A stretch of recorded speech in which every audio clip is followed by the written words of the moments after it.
In 1976, a 26-year-old man from a small town outside Medellin was arrested with 39 kilograms of cocaine hidden in the spare tire of his car. Within 15 years, that same man would control roughly 80% of the cocaine entering the United States, own a private zoo with imported hippos, and be worth more money than most countries on Earth. And within 17 years, he would be dead on a rooftop, shot down by the very forces he spent a decade trying to outrun. This is the story of how one man built an empire out of nothing, and how that empire eventually destroyed him. By the end of this video, you'll understand exactly how it happened. This story matters because it isn't really about one man. It's about how organized crime scales, how weak institutions get exploited, and how a country can find itself fighting a war inside its own borders against an enemy with more money than the state itself. At the height of his power, this trafficking network was generating an estimated $60 million a day. Not a year, a day. The scale of that wealth reshaped an entire country's economy, politics, and violence statistics for a generation. And yet, most people only know the Netflix version, the surface-level story. The real one is stranger, more brutal, and far more instructive about how criminal empires actually rise and fall. Every empire starts small, and this one started with car radios. Growing up in a working-class family near Medellin, Colombia, the young man later known to the world as Pablo Escobar began his criminal career doing petty theft, stealing gravestones and sanding off the names to resell them, along with small-scale smuggling and car theft rings around the city. Colombia in the early 1970s was a country with a massive gap between rich and poor, weak rural governance, and a booming international appetite for a drug that had barely existed as a mass consumer product a decade earlier: cocaine. Escobar didn't invent the cocaine trade. He industrialized it. He saw an existing, chaotic, small-scale smuggling network and understood something almost nobody else did yet, that it could be run like a business, with supply chains, quality control, and logistics at a scale nobody had attempted before. But this is where things get interesting, because building that business required solving a problem nobody in organized crime had really solved before. How do you move hundreds of kilograms of an illegal product across an international border repeatedly without getting caught? Escobar's answer was volume and redundancy. Instead of a single smuggling route, he built dozens of them simultaneously, so that losing any one shipment barely dented the overall flow.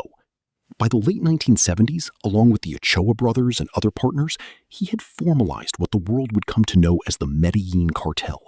Not a single gang, but a loose federation of trafficking operations, sharing routes, resources, and eventually political protection. Most people never realize how quickly this operation moved from criminal enterprise to political force. By 1982, Escobar had enough money and local popularity, built partly through genuine infrastructure projects funded in poor Medellin neighborhoods, including housing developments and sports fields, that he was elected as an alternate member of the Colombian Congress.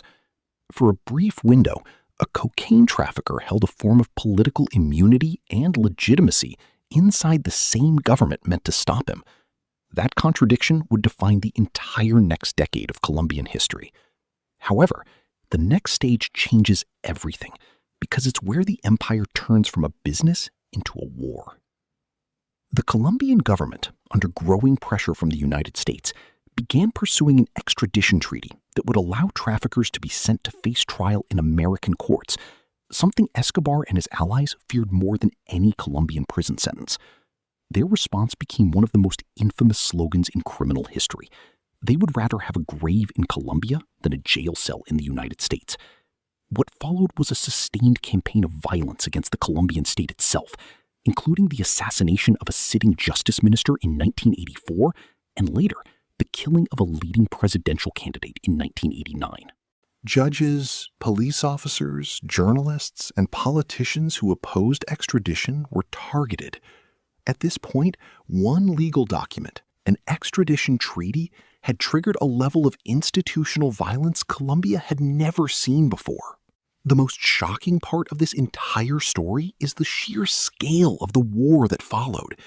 In the late 1980s and early 1990s, Medellin became one of the most violent cities on the planet, with homicide rates that dwarfed those of any American city during even its worst crime years.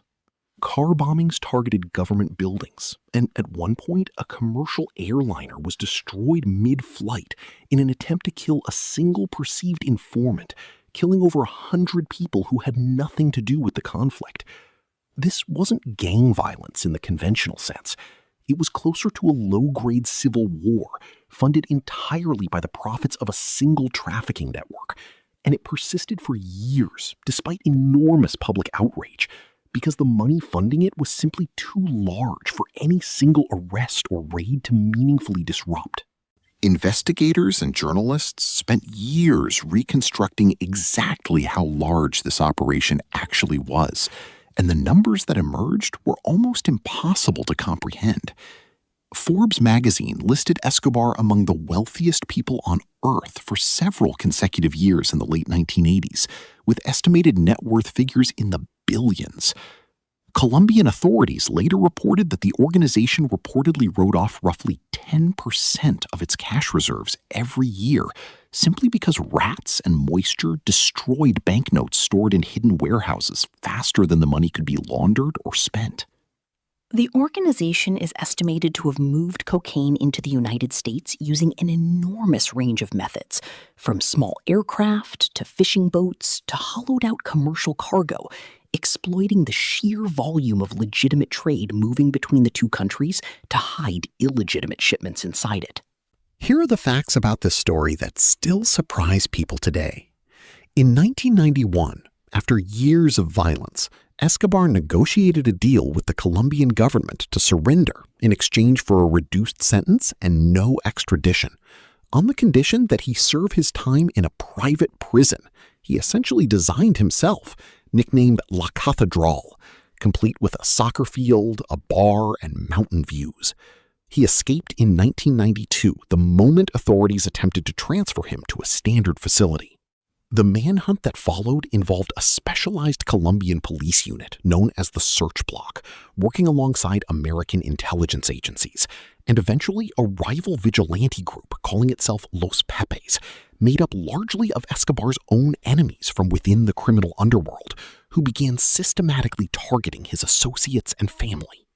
The hunt lasted nearly a year and a half. At its peak, the operation reportedly used advanced radio signal tracking technology to narrow down his location during phone calls, a method that ultimately proved decisive. On December 2nd, 1993, one day after his 44th birthday, Colombian security forces cornered him on the rooftops of a middle-class neighborhood in Medellin.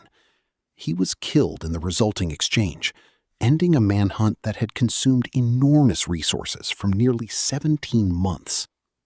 Zooming out globally, this story is far from unique. It's a template.